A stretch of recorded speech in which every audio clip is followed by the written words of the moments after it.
Bonjour à toutes et à tous. Alors soyons francs, on peut parler d'une déroute absolue de la droite dès ce premier tour des élections législatives.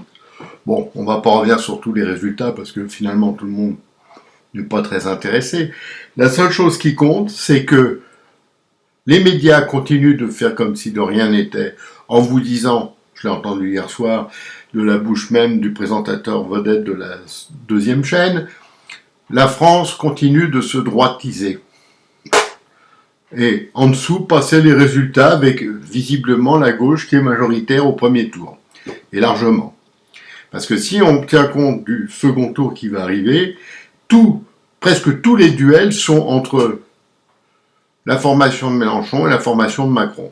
C'est-à-dire la gauche qu'on dit radicale et la gauche qu'on dit bobo ou caviar. Mais de toute façon, ça reste la gauche. Que vous vouliez ou non, c'est le même langage, c'est le même état d'esprit, c'est l'anti-France. Voilà, on peut dire ça aujourd'hui, l'anti-France a gagné. Alors là où moi, si j'avais perdu comme ça, je me poserais des questions, je me remettrais en cause. OLR, rien. Même mieux, j'ai entendu leur principal dirigeant dire hier soir aussi que maintenant ils allaient peser sur le scrutin. Mais vous pesez plus rien. Alors là, vous n'allez pas peser sur un scrutin où vous n'êtes quasiment plus là. Encore 5 ans comme ça, et il faudra changer le nom du parti pour pas qu'on vous reconnaisse, parce que vous n'aurez plus assez d'élus de toute façon. Alors, il y a quand même un scandale qui perdure, mais ça on le sait, c'est depuis toujours. Vous avez un parti qui fait 20% à peu près de voix, et qui espère, il n'aura pas, avoir un groupe.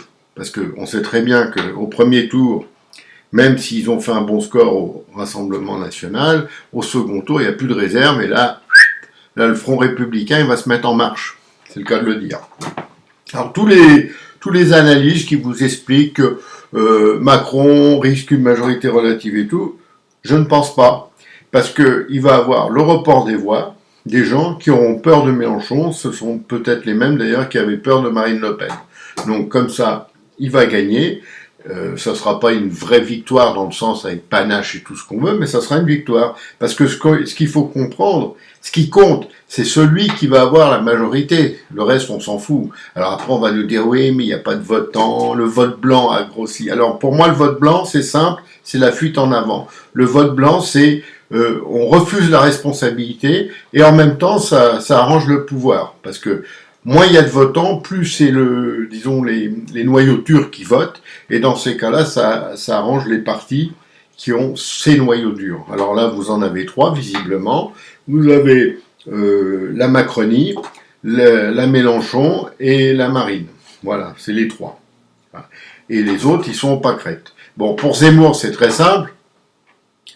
Il avait, au départ, la bonne vision des choses. Il l'a toujours, vraisemblablement, mais il n'a pas su exploiter comme il le faut. Et puis, il s'est fait piéger quand même par des médias qui l'attendaient. J'ai lu, pas plus tard que samedi, dans Libération, je croyais que d'ailleurs il ne fallait pas faire de politique les week-ends d'élection, mais ça c'est réservé à des gens comme nous, pas à eux, quand même, faut pas... c'est ça la démocratie quand même, faut pas rigoler. Et j'ai lu le parti xénophobe. Rien que ça, C'est-à-dire, tu as le droit d'être anti-blanc en France, ça c'est pas un problème. Anti-français, c'est même très bien. Mais alors attention, si tu dis des choses sur les autres, t'es xénophobe. Voilà. C'est pour ça qu'on les accueille, c'est pour ça qu'ils sont très bien chez nous. Mais c'est pas grave, t'es xénophobe. Point barre. Et ça, c'est écrit en toutes lettres, tranquille et tout. Là, il n'y a pas d'appel au racisme, il n'y a rien du tout. C'est normal. Et c'est comme ça que ça fonctionne. Donc les médias continuent leur propagande comme si rien ne s'était passé. La droite traditionnelle aux pâquerettes, qui va bientôt pouvoir se réunir dans un studio tellement il y aura de monde, etc., etc. Et nous, gros gens, nous les Français, gros gens. C'est-à-dire que là, on va vers la déconstruction finale. Il faut bien que ça arrive un jour, depuis le temps que ça nous pend au nez. Donc on va vers cette déconstruction finale de la France, qui devrait arriver beaucoup plus vite que j'avais prévu, puisque au départ j'avais prévu 2034, j'avais révisé à 2026, et là je me demande s'il va pas falloir encore réviser, parce que ça va aller très très vite.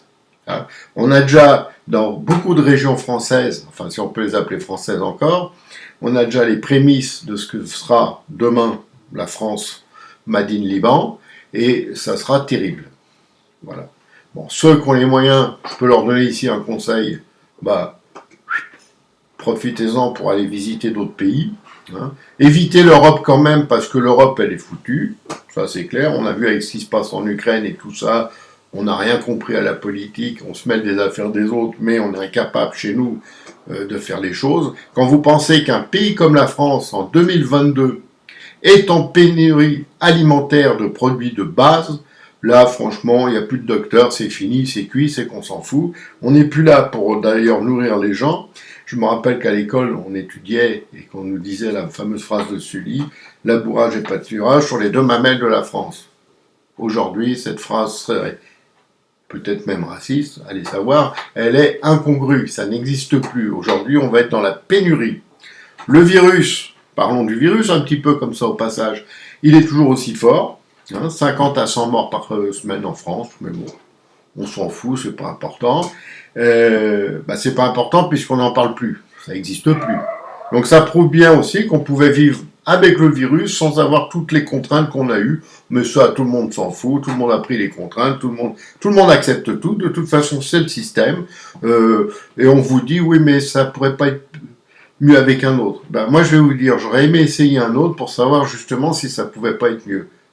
Sur ce, je ne vais pas m'énerver, et comme je le dis toujours, on est super mal, on est même plus que mal, mais ça c'est pas grave, vous allez voir dimanche prochain les résultats qui prouveront que, encore une fois, il y a un gars qui s'est joué à la politique qui s'appelle Macron, il aura réussi son tour de force, c'est-à-dire pas de campagne, et élu président facile, et une majorité facile. Parce que même si elle est relative, sa majorité, il ne craindra rien des autres. C'est ça qu'il faut comprendre, parce que derrière, il n'y aura personne capable de le gêner. D'accord? Parce que ce qu'on vous dit pas dans nos grands médias, là, qui vous racontent plein de choses formidables, etc., les journaux, les médias, etc., c'est que pour gouverner, ou pour être empêché de gouverner, il faut qu'il y ait une opposition majoritaire. Et elle n'est pas majoritaire, cette opposition. Elle ne le sera pas. C'est ça qu'il faut comprendre, donc il est tranquille. Voilà. Sur ce, à bientôt. Je vous le redis une énième fois, on est très mal. Et on est de plus en plus mal. Mais bon, ça ne s'arrangera pas, c'est pas la peine d'y penser. Allez, à bientôt et merci à ceux qui partagent.